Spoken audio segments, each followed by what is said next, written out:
I think all the bad things that happen to you in your life are extremely important. I think pain is one of the most important elements of the alchemy that's required to become the most fantastic version of yourself. If you look at any superhero movie, the superhero had pain. Batman's Batman because they killed his parents. If they didn't kill his parents, he simply wouldn't be Batman. And I think a lot of men, when bad things happen to them or heartbreak, etc., they don't understand that all that pain that's been given to you in that scenario is extremely important and valuable. Probably the worst experience as a man is to go through life and everything go right all of the time. Actually imagine that. You're born, you wake up, everything's fine. No one's trying to kill you. No one's trying to put you in jail. Your girl ain't going to leave, and you don't have to go gym, and no one's going to try and fight you, and your bills are always paid. That sounds depressing to me. Genuinely. All these bad things are supposed to happen to you so you can level up. You're supposed to go through the pain so you can get better. It's a universal law it's a constant of the universe. Even if you want to build bigger muscles, you have to destroy the old ones. That's how they grow bigger, right? You want to be more resilient. You want to be more observant. You want to be more capable of dealing with negative scenarios or heartbreak or bad things happening to you. Well, then you better get used to pain. Pain is the flavor of life. And the people who try and change the flavor are never going to be as competitive as the people who eat it up and go, okay, that's what it tastes like. Fine by me. Give me some more. And those are the ones who get very good at it. So if you're sitting here at home and you're sad, fantastic. I'm a little bit jealous. I'm genuinely a little bit jealous. Bad things are supposed to happen to you, but you have to use them as fuel. You can't sit there and let the bad things happen to you and feel sorry for yourself because nobody gives a shit.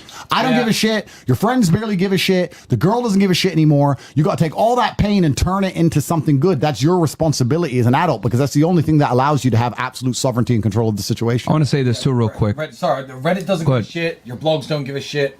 My answer to that would be something like, imagine you're on a sailing boat. There's 10 of you. 10 of you are on a sailing boat. Miles and miles from any land from the shore. And the boat springs a leak. The boat starts to sink. It does sink. And there's 10 of you in the water, right? You swim and you swim and you swim. Every single one of you thinks, fuck, this boat sank. Fuck, this sucks. Fuck, this is shit. I do anything for that boat to be back. For that boat not to have sank. And you, and maybe one other dude out of the 10 reaches the shore. You get onto that sand. You lay your back on that beach, you look up at the sky, and you think, fuck, I'm saved. After just a day, or a week, or 2 weeks, when you're... Marcus is a connoisseur of anything that's free.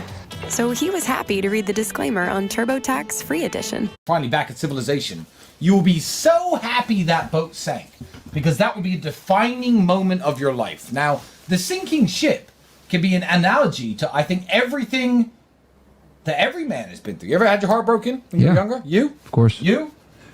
No. Shut the fuck up, Marcel. Well, you're an ice cold player. Yeah. But let me tell you something. Thank you, bro. Tristan Tate, who was once known as an ice cold player. I was once a 21, 19, 22-year-old kid who had his heart broken. Am I not? But when I say focusing on the event, paddling in that water, in the ocean, no matter how long you stay there, dreaming that the boat comes back, is always the wrong way to live. It is the wrong way to live. When you've been through the hardship, you have to persevere through it and get through the other end. And that's what separates the wheat from the chaff. That's what separates the milk from the cream. So you can, like my brother said, go through hardship, let it break you, let it destroy you, let yourself fall into some mediocre life that you don't like and you don't love, and you lose your passion and you lose your fire, and that's fine because that's what's going to happen to most people who go through hard experiences. But you don't want to be that person. You want to be the small percentage, because not everyone listening is going to go through hard shit and make it through. Yeah. You want to be that small percentage that does make it through, that goes through the hardship and laughs about it, smiles about it. You asked me about jail about 10 times today. Every single time, I think I burst into laughter at least once. Did I not? Yeah. And that's the way it is. You have to be the guy who could go through the hardship. So many people now watching this, the 30,000 watching live and the millions who will watch this, I'm sure, in the coming days and weeks and months, will be like, oh no, but with me, well, right now I'm going through this. Good. There's tens of thousands of you who will hear this message, and maybe 300-400 are going to make it to the point where they're like, ha ha ha, that was so good, that was so hilarious, I'm now killing it. You know, I'm going to quote the great M. Bison from Street Fighter. Oh, shit. M. Bison is not just a mighty warrior with the powers of electric shock, but he's also a philosopher. And he was speaking to Chun-Li once. You whore? This is the, Chun-Li, you whore? Yeah, so no. But this is history, because Street Fighter really happened. Yes. So as a historical person who knows historical knowledge, Chun-Li once says to Bison, and this is a defining moment of my life, hearing Bison say this, because this is very much how I feel. Chun-Li says, "You burned my village. You killed my parents. You murdered my family. You blah, blah, blah, blah, blah." And he was like, "What? I did?" And she was like, "What, you don't remember?" And his exact line was, "The day that Bison graced your village is the most important day of your life. But for me, it was Tuesday." And the way that I have lived through all of my heartbreaks, through all of my setbacks, through all of my losses, to everyone listening who I've ever lost, I always say, everyone I've ever lost is worse off without me. They now are 35 to 40-year-old men and women and men.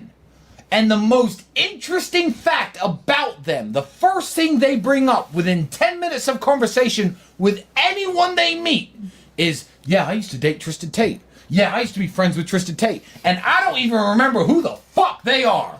So that's what persevering gets you. Bit long-winded, but... No, that's Well fucking awesome. said, bro. Yo, Don And DeMarco. Well said, Don DeMarco. Become the fucking Bison, you And faggots. Bison. Become And the Bison. Destroy villages and don't even let niggas. They remember you, but you don't fucking remember them. Let's fucking go. Chun-Li's a slut. But I do want to.